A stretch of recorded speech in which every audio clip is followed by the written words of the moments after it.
तो कल हमने एक्सपेक्ट किया था कि भाई मार्केट में बढ़त आ सकती है, लेकिन बाइंग जो कल हुई थी उसमें बहुत दम नहीं था। आज भी कुछ वैसा ही सीन है, लेकिन इससे एक बात तो क्लियर हो गई है कि अब जो मैं आपको 3 दिन 4 दिन पहले कह रहा था कि दिवाली तक मार्केट जो है वो ऊपर की तरफ जाती हुई नजर आ सकती है, तो ये वो शुरू हो गया है। And in this DIs FIs एक दूसरे की रिस्पेक्ट करते हैं। क्रिसमस पे मार्केट नहीं गिरने दी जाती है, दिवाली पे गिरने नहीं दी जाती है। So that's what is happening. So अभी यहाँ पर है, हालांकि साथ में सेक्टोरल शिफ्ट शुरू हो गया, जिसमें कि वो कुछ अपने अच्छे शेयर्स खरीद रहे हैं और कुछ शेयर्स जिनमें वो प्रॉफिट बुक करना चाहते हैं वो कर रहे हैं। अब आने वाला समय जो है वो होगा थोड़ा डिफिकल्ट। रिटेल के लिए प्रॉफिट्स बनाना आसान नहीं होगा, या यूं कहूं कि राइट शेयर्स हैं जो वो चलेंगे, सब शेयर्स नहीं चलेंगे।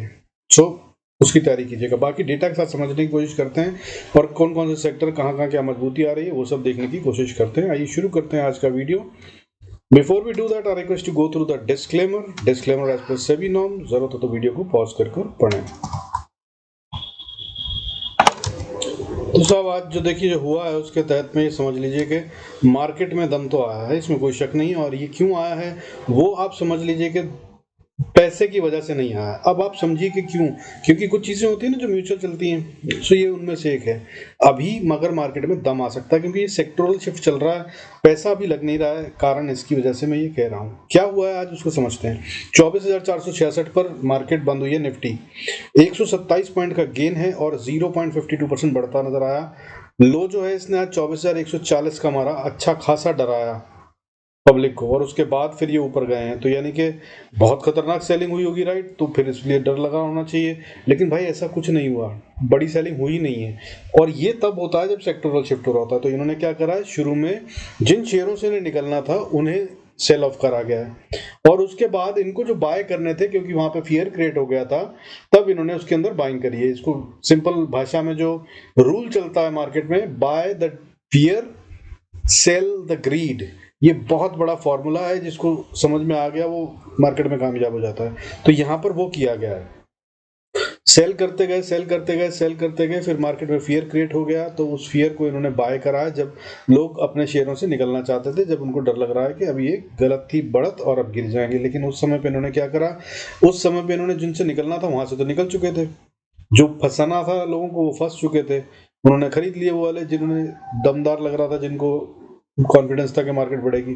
बट वो शेयर जो उन्होंने खरीदे रिटेल ने, वो नहीं बढ़े होंगे ठीक से, लेकिन जो बढ़ने वाले थे वो नए शेयर उन्होंने पकड़े, सेक्टोरल शिफ्ट यानी कि दूसरा कोई सेक्टर, और वहां पे बाइंग शुरू करी है। That's what has happened in the market आज। खैर बात की बात है, आगे की बात करते हैं कि होगा क्या और ये कह क्यों रहा हूं। देखिए आज जो है मार्केट में कुछ भी नहीं हुआ। नेट में अगर बात करें तो FIs ने सेलिंग करी है 548 करोड़ की, 548 करोड़ सिर्फ, जिन्होंने कल 3,228 करोड़ की सेलिंग करी थी। और बाइंग कितनी हुई है DIs के द्वारा, डोमेस्टिक इंस्टीट्यूशनल इन्वेस्टर जो हमेशा मार्केट को बचाते हैं, 730 करोड़ सिर्फ, लेस देन 1000 है दोनों नंबर। मैंने आपको कई बार बताया कि कम से कम 1000 करोड़ का माल जब कोई एक तरफ करता है तो उसे या उससे बड़े नंबर को हम सीरियस मानते हैं। हालांकि अब ये फिगर भी बड़ी हो गई है, 2500 के करीब का माल इधर उधर अक्सर हो जाता है, लेकिन ये तो 1000 से भी नीचे है, तो बहुत कम था माल। लेकिन मार्केट तो बहुत दमदार दिखी जब बाद में बढ़नी शुरू हुई, तो वो तो बिना रुके बिना पीछे देखे और इतने बड़े ब्लास्ट के साथ झटके से बढ़ती नजर आई। तो ये कहानी है यहाँ पर, क्योंकि पैसा नहीं लगा है तो इसको हम जेन्युइन नहीं मान सकते। लेकिन फिर ऐसा हुआ क्यों, वो इसीलिए क्योंकि अब दिवाली तक जो मैंने बताया था कि कहानी ये होती है कि मार्केट में पॉजिटिव मोमेंटम होता है, तो भाई ये वो क्रिएट हो गया है। अब मगर ये रहेगा दिवाली तक, तो भाई उस दौरान में ये सेक्टोरल शिफ्ट कर लेंगे, जिन शेयरों से निकलना है उनको ये मैनेज करके बाहर हो जाएंगे, और उसके बाद असली बाइंग मोटी वाली बड़े पैसे के साथ बड़ा खेल भी हो सकता है। तो अब कहानी ये हो गई है कि अब जो गेम करना है वो सिर्फ नंबर से करना है, और नंबर्स में आपको बताता हूँ कि किसके नीचे जाके सेलर एक्टिवेट होगा, वहां तक का गेम खुले में खेलिए, या उतना बड़ा स्टॉप लॉस अगर ले सकते हैं तो उसके हिसाब से खरीदिए, या फिर कहानी अब ये है कि in short by the dips. और दूसरा कारण क्या है, देखिए आज वॉलेटिलिटी इंडेक्स में भी बहुत शांति थी। हालांकि कल ये 2.34% नीचे गिरा था और 14.29 पे बंद हुआ था, आज बढ़ा है 1.57%, और ये 14.52 पे बढ़ा है। क्लोज हुआ है, लेकिन ये बहुत ज्यादा बढ़त नहीं है। 5% से नीचे की बढ़त जो है वो विक्स में ऊपर नीचे बहुत मामूली बढ़त समझी जाती है, मैनेजेबल होती है। ठीक है, इतना तो मार्केट में हो ही जाता है जब गेम बड़ा हो, या जिसमें नई पोजीशंस या पुरानी पोजीशंस को क्लियर कर रहे हो या नई पोजीशंस क्रिएट कर रहे हो, दोनों में थोड़ा बहुत मूवमेंट आता है। तो ये वो है, तो इसको छोड़ देते हैं, इसमें इग्नोर। अब बात करें कि मैं कह रहा हूँ पैसा कम लगा है, सच में कम लगा है क्या? क्योंकि कल 3228 करोड़ का बेचा था एफआईएस ने, आज 548 करोड़ का बेचा है। सिर्फ इतनी ही बात नहीं है, इससे पहले लगातार ये कई हफ्ते माल बेच रहे थे मोटा मोटा। देखिए पिछले हफ्ते की बात करूं तो लोएस्ट सेलिंग जो इन्होंने करी थी वो पिछले मंडे को करी थी, जो कि 2261 करोड़ की थी। ये लोएस्ट सेलिंग बता रहा हूं। हाईएस्ट की अगर हम बात करें तो एक ही दिन में 5684 करोड़ से ज्यादा का माल बेचा था, और एवरेज की बात करें तो 4000 करोड़ का एवरेज निकल आता है। 3,500-4,000 करोड़ से ऊपर का रोज सेल कर रहे थे, तो उन्होंने आज सिर्फ 548 करोड़ का सेल करा है, यानी कि उन्होंने सेलिंग कम कर दी। तो फिर क्या बायर्स, मतलब कहानी ये नहीं है कि बायर ने इतना मोटा खरीद लिया कि ऊपर चले गए। कहानी ये है कि सेलर ने कहानी रोक दी है अंडर दी नॉन डिफाइंड, वो कहते हैं ना कुछ रूल्स होते हैं हर गेम के जो म्यूचुअली एग्रीड अपॉन होते हैं, ये उनमें से एक है। अब अगर बात करूं उससे पहले की, तो आप उससे पहले भी देख लीजिए, यानी कि मैं पिछले हफ्ते की कहानी बता दी आपको, 4000 करोड़ से ज्यादा, तब 20,024 करोड़ का माल पिछले हफ्ते बेचा था। अभी सिर्फ 3700 करोड़ का हुआ 2 दिन में, जबकि पिछली बार अगर 2 दिन की बात करें तो लगभग 6000 करोड़ से ज्यादा का माल बिक गया था। और अब ये जितना कम हो गया, अगर ये ऐसे ही चलता तो ये तो अभी पूरा हफ्ते में 20,000 करोड़ तो मतलब नहीं लग रहा है कि होगा। बाकी इससे पिछले हफ्ते की बात करें तो उससे पिछले हफ्ते, यानी कि मैंने भी पिछला लास्ट वीक करा, अब लास्ट टू लास्ट वीक की बात करूं तो 21,823 करोड़ का माल बेचा था इन्होंने ऑन एन एवरेज। वहां भी 4,000 करोड़ से ज्यादा की सेलिंग हुई थी। उससे पिछले हफ्ते भी 27,600 करोड़ का माल बेचा था, तो मतलब लगभग लगभग 6,000 करोड़ के पास का माल इन्होंने हर रोज बेचा था। तो भाई देखिए 548 करोड़ की सेलिंग हुई है, ये बात को समझ लीजिए। ये म्यूचुअल एग्रीमेंट के हिसाब से हो रहा है, और बाइंग भी नहीं हुई। अदरवाइज बहुत दम है मार्केट में, बहुत सारे शेयर खरीदने के लिए बैठे हैं, या डीआईएस ने अपनी ताकत दिखा दी और एफआईएस को आउट नंबर कर दिया। नहीं, ऐसा भी नहीं हुआ। 730 करोड़ सिर्फ बाइंग, 1,000 करोड़ भी नहीं हुआ। सो ये भी रिस्पेक्टफुली मतलब एग्री अपॉन कर रहे हैं कि तुम नहीं बेचोगे और हम भी कोई ऐसा कमजोर शेयर पकड़ के बहुत बड़ा खरीद लेंगे या तुम्हारे प्रॉफिट्स को काट देंगे, ऐसा नहीं करेंगे। So this is what is happening. अब यहाँ तक अगर गेम समझ में आ गई तो नंबर्स नोट कर लीजिए, क्या नंबर है कल के ट्रेड के लिए। तो भाई वो नंबर्स फ्यूचर्स के बताता हूं, उनको बता दूंगा और उनको नोट कर लीजिएगा। उसके नीचे ही सेल समझदारी होगी, अदरवाइज सेल मेरी समझ से अब समझदारी नहीं है। हाउएवर दूसरी एक और बात समझा देता हूं आपको। एडवांस डिक्लाइन रेशियो जो है भाई वो आज सेंसेक्स में ठीक ठाक सी थी, लेकिन कल के मुकाबले कमजोर थी। ठीक है, ये एक और साइन है कि बहुत मोटा पैसा नहीं लगा, ये सब जगह बाइंग नहीं हो रही। कल हमारे ग्रीन में बंद होने वाले शेयर 1730 थे, आज वो कम होकर 1520 हो गए। और कल गिरने वाले शेयरों की गिनती 817 थी, वो बढ़कर 980 हो गई। तो भाई सेलिंग बढ़ गई, क्या हुआ? फिर भी मार्केट ऊपर बढ़ गई, मतलब आप समझिए। ठीक है, सो दैट्स ऑल इज। मैं अगेन फिर कह रहा हूँ, दिवाली तक अब स्कूल है, और अगर आपको डर लगता हो तो this will be an opportunity, may be आप कहीं से घर एग्जिट करना चाहें। हालांकि ये बहुत मुश्किल होगा आप समझना, आपके लिए, आम लोगों के लिए, कि कौन से शेयर को रखूं या कौन से को खरीदूं या कौन से को बेचूं, अनलेस आपने पहले से उनको आइडेंटिफाई कर रखा है कि अगर ये इस प्राइस पे आया तो मैं बाय करूंगा। वो आप देख सकते हैं अगर उस प्राइस के आसपास मिलता है तो, और वो भी तब जब अगर आप लॉन्ग टर्म इन्वेस्टर हैं। अदरवाइज इस टाइम पे बाइंग जो है वो आपको ट्रैप करवा सकती है। In coming few weeks things will be difficult. However overall data जो बना है उसको मैं बहुत ज्यादा समझा नहीं पाऊंगा, क्योंकि अगर करा तो बहुत लंबा हो जाएगा वीडियो। बट मैं ओवरऑल में जो देख रहा हूं वो ये दिख रहा है कि नवंबर मंथ जो है वो इतना कमजोर तो नहीं होगा जितना अक्टूबर में हुआ था। अब उतना बड़ा फियर नहीं है फॉल का। हालांकि मार्केट में दम आ गया है, ये अभी कहना मुश्किल है। So that is the net crux of जो कुछ हमने अभी बात करी। चलते हैं अब आगे भाई, चार्ट्स पे चले। नहीं, सबसे पहले मैंने कहा नंबर बताते हैं, तो चलिए नंबर्स देख लेते हैं। देखिए फ्यूचर के लेवल्स के नंबर्स बताऊंगा, अभी कहां पे है फ्यूचर वो बताऊंगा, फिर साथ में बताऊंगा कि किसके नीचे सेलर्स एक्टिवेट होंगे। ठीक है, चारों इंडाइसेस में, Nifty, bank Nifty, fin Nifty, mid cap Nifty. आइए शुरू करते हैं। तो भाई देखिए निफ्टी के अंदर में अभी जो है फ्यूचर 24,473 पे है, 24,473 पर। और अब जब तक ये 24,320 ना तोड़ दे, तब तक इसको सेल करना समझदारी नहीं होगी। फ्लक्चुएशंस आएंगी तो उसमें अगर आपको अपॉर्चुनिटी मिले तो आप देख सकते हैं मेरी समझ से बाय का। बाकी आप समझदार हैं, आप जैसा ठीक समझें। लेकिन अभी इससे 320 से ऊपर रहता है जब तक निफ्टी का फ्यूचर, तब तक मार्केट में फियर नहीं क्रिएट होगा। क्योंकि पैसा जहां लगता है, मैं वो नंबर आपको बताता हूं, जिस नंबर के नीचे जिन्होंने पैसा लगाया है वो लॉस में आ जाएंगे। Big money, that's what I look at in all the data in the cross. हालांकि बहुत सारे एंगलों से देखने के बाद पता चलता है। तो इसलिए अब फियर क्रिएट कहां होगा, या कोई लॉस बुक करने के लिए मजबूर होगा जिससे मार्केट हिल सकती है, यानी कि बिग मनी। तो वो अब निफ्टी का लेवल 24,320 है अभी के लिए। कल ये बदल जाएगा और बढ़ना चाहिए आइडियली इसको, बट खैर जो भी होगा वो कल देख लेंगे। बट अभी बैंक निफ्टी का ऐसा क्या लेवल है, वो लेवल है जो फियर बढ़ जाएगा, जहां पे वो 51864 यानी कि 51,850 मानकर चलिए। जब तक बैंक निफ्टी इसके ऊपर है ये सेल खतरनाक हो सकता है। मैं ये नहीं कह रहा हूं कि सेल की अपॉर्चुनिटी नहीं आएगी। अगर आप कोई स्कैल्पर हैं, डे ट्रेडर हैं, तो अपॉर्चुनिटीज मिल सकती हैं, लेकिन समझदारी ये होगी कि उस समय पे ना खतरा लेकर, खतरा ही अगर लेना हो तो बाय साइड पे लें, ताकि गिर रहा तो गिरने दो। जब ये किसी लेवल पे आए या आपके किसी पॉइंट पे आए या किसी आपकी सपोर्ट या किसी ट्रेंड लाइन या किसी भी तरह से आपको लगता है कि ये वो पॉइंट है जहां बाय करना है, वहां कीजिएगा। अदरवाइज चार्ट पे नंबर्स तो मैं बताता ही हूँ, वो आप स्पॉट के इंडेक्स के हिसाब से चल सकते हैं। ठीक है, तो अब बैंक निफ्टी का क्या इंपॉर्टेंट पॉइंट है, 51,864, और इसका अभी का करंट लेवल क्या है फ्यूचर का बैंक निफ्टी के, 52,305 पे है। अच्छा खासा करीब करीब 500 पॉइंट का गैप है, सो स्ट्रेंथ है मार्केट में तब तक जब तक 51,864 ना टूट जाए। मिड कैप निफ्टी फ्यूचर जब तक ये 12,470 के नीचे ना ट्रेड करे, बल्कि इसमें बोलूंगा 450 का देख लीजिएगा। हालांकि टेक्निकली नंबर जो निकल रहा है मेरी समझ से वो एवरेज आउट होकर 12,470 निकल रहा है।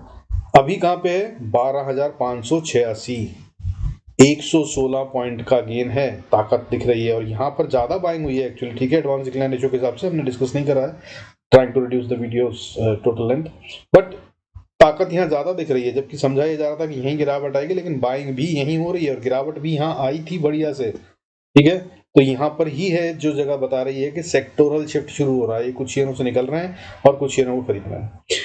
फिन निफ्टी का क्या लेवल है, अच्छा मिड कैप निफ्टी का भी करंट लेवल है 586 और 470 के नीचे ही है। अब वीकनेस के साइन होंगे, या जो बॉर्डर लाइन है, जो मैं बोलता हूँ बॉर्डर जिसे, वो ये है। अब फिन निफ्टी का क्या है बॉर्डर, 24,290 मानकर चलिए। जब तक ये इसके नीचे नहीं जाता फ्यूचर ऑफ फिन निफ्टी, तब तक इसमें सेलर्स एक्टिवेट या फियर क्रिएट नहीं होगा। अभी कहां पे है, 24,405 पर। अच्छा खासा 106 पॉइंट की स्ट्रेंथ है जो कि है, और यही वो पॉइंट्स हैं जिनमें कि आपको सेल की अपॉर्चुनिटी अगर मिल सकती है तो हाँ मिल सकती है, लेकिन उसके लिए आपको क्विक होना पड़ेगा और लेवल्स के हिसाब से ट्रेड करना होगा, याद रखिएगा, अदरवाइज ट्रैप हो जाएंगे सेल वाली पोजीशन में खास तौर पे। बाकी चलते हैं चार्ट्स पे। तो देखिए चार्ट्स की अगर हम बात करें तो भाई टेक्निकली जो चार्ट कह रहे हैं, शुरू करते हैं निफ्टी से। देखिए निफ्टी के अंदर में जो कैंडल्स बन रही हैं वो ये कह रही हैं कि भाई ताकत अभी बहुत नहीं है, लेकिन पैटर्न बड़ा अच्छा बन रहा है। पैटर्न कौन सा बन रहा है, इसको देखिए। जो आखिरी की कैंडल्स हैं मैं आपको दिखाता हूँ, सिर्फ उतना ही दिखाऊंगा तो आपको जरूर दिखेगा। ये देखिए इसे, ये क्या फॉर्मेशन दिख रही है दोस्त, यहाँ पे देखिए इसे क्या कहते हैं, और ये बन भी रहा है ट्रेंड लाइन के हिसाब से, इसको कहते हैं डब्ल्यू पैटर्न, और ये ऑलमोस्ट बन गया है, नेक लाइन पे है। अब अगर 24,495 या बहुत कहूँ तो 500 के ऊपर, 500 से 530 का लेवल पार करता है, तो ये कम से कम और 250 पॉइंट से 200 पॉइंट बढ़ता नजर आ सकता है, जिसकी पॉसिबिलिटी। और दूसरे जो मैं लेवल्स निकालता हूं उनके हिसाब से भी ये लेवल्स निकल रहे हैं। तो क्या है लेवल्स, अगर बाय करें तो ये लीजिए। देखिए अब अगर निफ्टी को बाय करना, और ये स्पॉट के चार्ट्स हैं, प्लीज इसको फ्यूचर से मिक्स मत कीजिएगा। निफ्टी की अगर हम बात करें तो ये अब इसकी रेजिस्टेंस अभी कहां पे है, 466 पे क्लोज हुआ है। अब अगर इसको ऊपर जाना है तो 480 से 530 का लेवल यहां पे थोड़ा डाइसी है। जैसे ही इसको पार करेगा ये स्ट्रेंथ में आ जाएगा, और उसके बाद फिर अगली रेजिस्टेंस आती है, वो ट्रेंड लाइन बन रही है, उसको आप देख लीजिए। मेरी समझ से उसको भी देखने की ज़रूरत नहीं है, क्योंकि इसमें हमारे पास एक बड़ा ब्लैंकेट कवरेज है, वो है दिवाली। ठीक है, तो ये है भाई, देखिए अगर मैं बात करूं तो ट्रेंड लाइन जो बन रही है, इन दो पॉइंट्स को मिला रहे हैं हम, क्योंकि ये डब्ल्यू का पॉइंट बन रहा है। ठीक है, और डब्ल्यू कैसे बन रहा है, जिनको नहीं अभी तक दिखाओ भाई तो वो भी देख लीजिए। देखिए ये गया यहाँ से, और ये हमारा अब हायर लो, और ये बना डब्ल्यू, और ये है नेकलाइन इसकी नेकलाइन वो नॉर्मल वाली नहीं है। एक डब्ल्यू अगर बनता तो वो ये ऐसे बनता है, ये थोड़ा सा टिल्टेड है, ऐसे बन रहा है। ठीक है, ये बन रहा है जो ये ऐसे बन रहा है। So that's how it is, और ये भी पैटर्न्स होते हैं। ठीक है, ट्रेंड लाइंस के हिसाब से बनते हैं।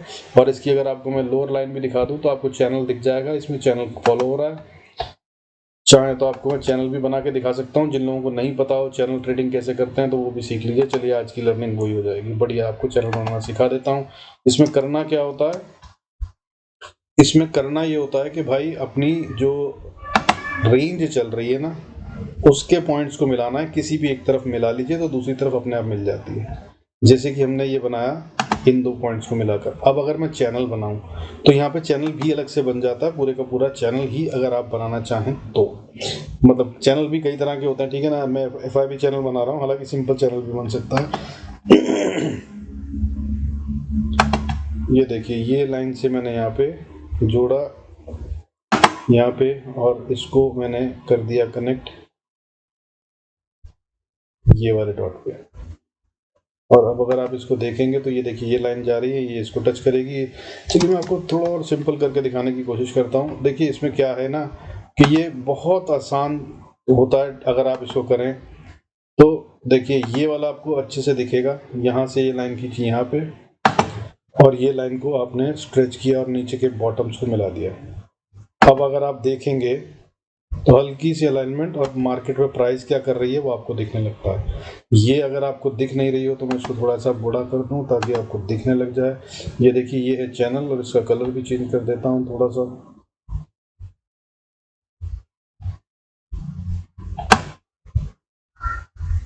शार्प कलर कौन सा होगा, येलो। देखिए अगर आप इसको देख रहे हैं येलो लाइन, ये चैनल है, मैंने नहीं क्रिएट करा, ये ऑटोमेटिकली हुआ है। सिर्फ मैंने इसके पॉइंट्स को एक तरफ मिलाया, दूसरी तरफ अपने आप दिख रहा है। तो प्राइस क्या करती है वो देख लीजिए। इसमें ये दिख रहा है कि प्राइस ने यहाँ टच करा तो ये फॉल पे आ गई। तो अगली बार फिर से चैनल का, क्योंकि ये थोड़ा ऊपर है, वहाँ पे टच करा, फिर ये नीचे आ गई। तो अब ये चैनल के नीचे के लेवल पे आएगी, या बीच का लेवल होता है वहाँ पे सपोर्ट लेती है, ये है, और फिर से ये ऊपर जाती है। तो अब अगर बात करूं कि कल की पॉसिबिलिटी जो है वो 24,580 तक की बन रही है। That's what it is. ठीक है, और इसमें जो दूसरी लाइन मैंने कहा बीच की लाइन होती है, वो देखिए ये है यहाँ पे लाइन, वो अगर आप देख पा रहे हो तो यहाँ पे आपको दिख जाएगी वो लाइन। ये अपने आप ड्रॉ हो जाती है अगर आप 2 पॉइंट ऊपर मिलाते हैं चैनल ड्रॉ करते हुए। इसको मैं भी कलर और चेंज कर देता हूँ, आपको और अच्छे से दिखने लगेगा। देखिए इसको मैं रेड कलर करके और शेड्स इसके चेंज करूंगा तो आपको क्लियर दिखेगा। ये देखिए रेड कलर कर दिया मैंने। अब आपको देखिए यहाँ पे ये रेड लाइन दिख रही है ये, और इसको भी मैं और चेंज कर देता हूँ अभी, ताकि बीच का जो शेडेड एरिया है वो भी आपको साफ दिखने लग जाए।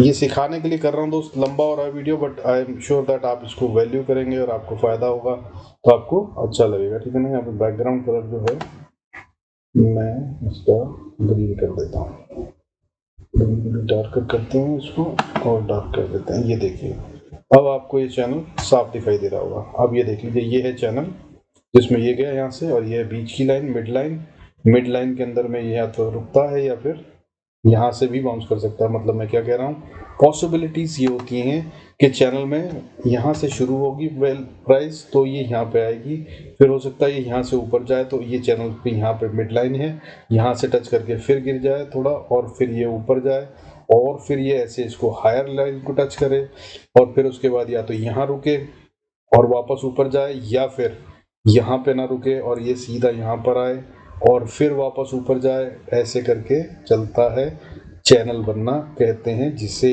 तो प्राइस में अगर आप ये पैटर्न कभी ढूंढें या देख पाएँ तो इसको यूज़ करेंगे तो आपको बहुत फ़ायदा होगा, और ये बहुत कारगर चीज़ होती है, और इसमें अच्छे स्विंग ट्रेड्स भी मिलते हुए नज़र आते हैं। आई होप आपने इसको समझ लिया होगा, सीख लिया होगा। कोई क्वेश्चन हो तो do ask me, I will try and answer it. चलिए अब आगे चलते हैं।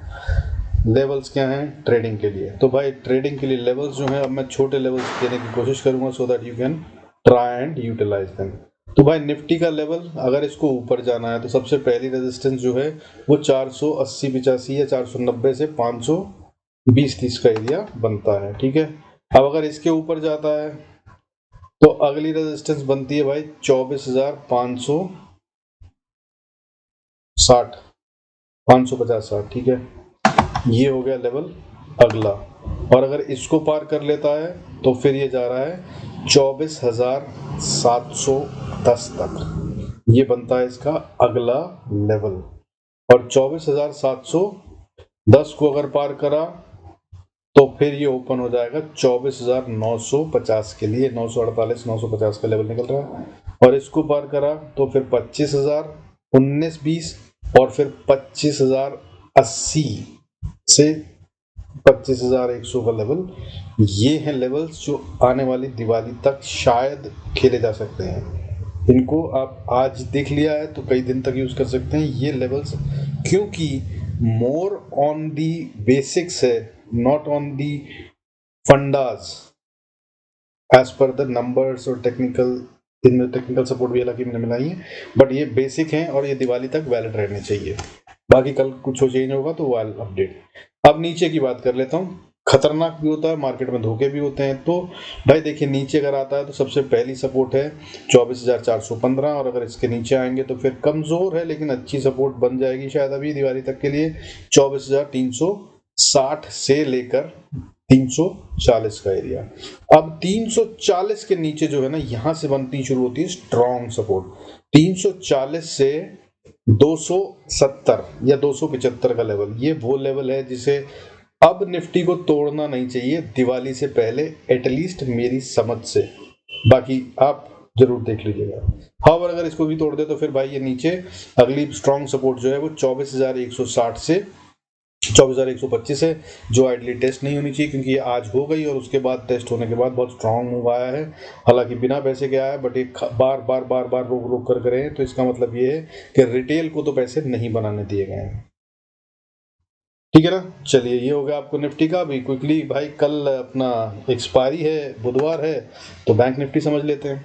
तो बैंक निफ्टी की अगर हम बात करें तो भाई देखिए बैंक निफ्टी में सिंपल सी बात ये है कि ताकत कल भी दिख रही थी, मैंने आपको बोला था ये ज्यादा स्ट्रॉन्गर दिख रहा है, तो अभी ये दिख रहा है।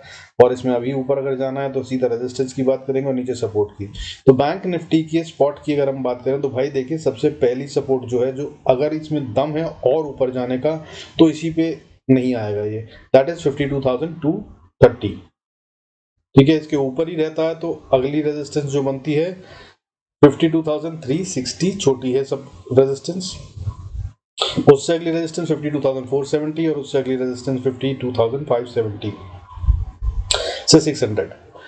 ये है थोड़ी हल्की हल्की रेजिस्टेंस, ठीक है, ये पार हो सकती है आसानी से। और अगर 52,600 के ऊपर ट्रेड करने लग जाता है तो ये फिर ओपन है एक थोड़ा बड़ा मूव, इसको जरूर कैच करने की कोशिश करिएगा अगर मिलता है तो। तब ये फिर अगला जो रेजिस्टेंस है, जो कि फिर स्ट्रॉन्ग रेजिस्टेंस भी है, यहाँ तक थक सकता है, वो लेवल बनेगा 52,850 से 900 का लेवल। यहां तक का बैंक निफ्टी में दम अभी दिख रहा है एज पर द गेम जो अभी बनी हुई है। हालांकि डेटा अगर चेंज हो जाए तो वो अलग बात होगी, उसको मैं try and update on WhatsApp वाले ग्रुप में, और अगर जरूरत हुई तो कल मैं जरूर कोशिश करूंगा कि टेलीग्राम पर भी अपडेट कर दूं। अब इसके ऊपर अगर चले जाए ये भी हो सकता है, क्योंकि ये वो जगह है बैंक निफ्टी जो अभी तक बहुत लगाड़ रहा है और इसमें स्कोप है और इसी से शायद मार्केट को संभाला भी जाए।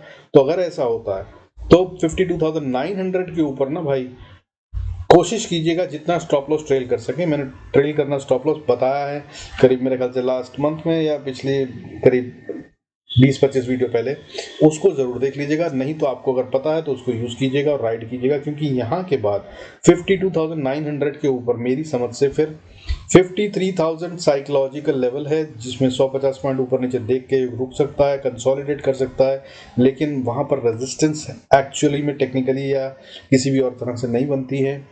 अगर ये इसके ऊपर जाना शुरू करा तो फिर 53,800 या 790 का लेवल बनता है जहां पे अगली रेजिस्टेंस आएगी और ये एक अच्छा मूव हो सकता है। अगर आप इसको कैप्चर कर पाए तो एक अच्छा प्रॉफिट बनेगा। और दिवाली तक अगर ये यहाँ भी पहुंच जाए तो बहुत हैरान मत होइएगा, क्योंकि बैंक निफ्टी में बहुत दम है।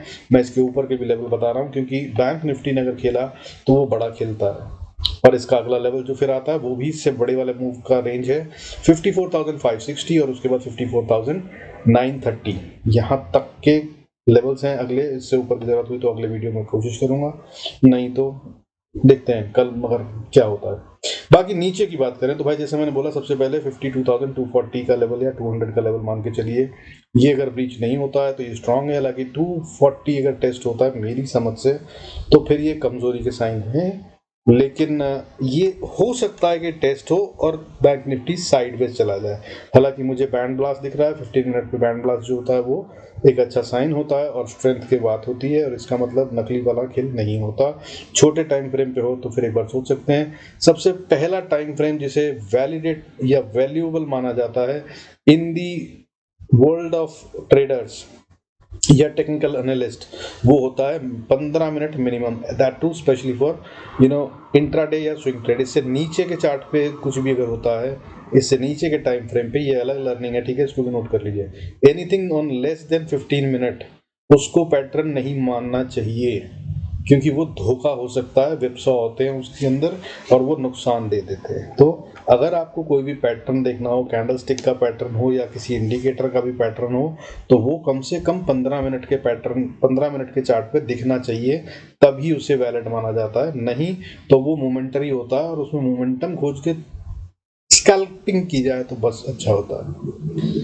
बाकी भाई आई होप आपको ये सब चीजें फायदा दे रही हैं, सीख रहे हैं, अच्छा लग रहा हो। अगर लग रहा है तो stay tuned, keep commenting आपको और क्या चाहिए, I'll try and answer and don't forget to mention your good profits। I know that बहुत लोगों ने लिखा कि सर पब्लिक में लिखना है कौन से प्रॉफिट हुए और कैसे हुए अच्छा नहीं लगता, which I understand, not a problem, but एक अच्छा गुड डे तो लिख सकते हैं, that we had a good day जरूर लिखिएगा, मैं इंतजार करूंगा। With this I conclude this video. Thanks so much for staying connected. God bless us all. See you in next video.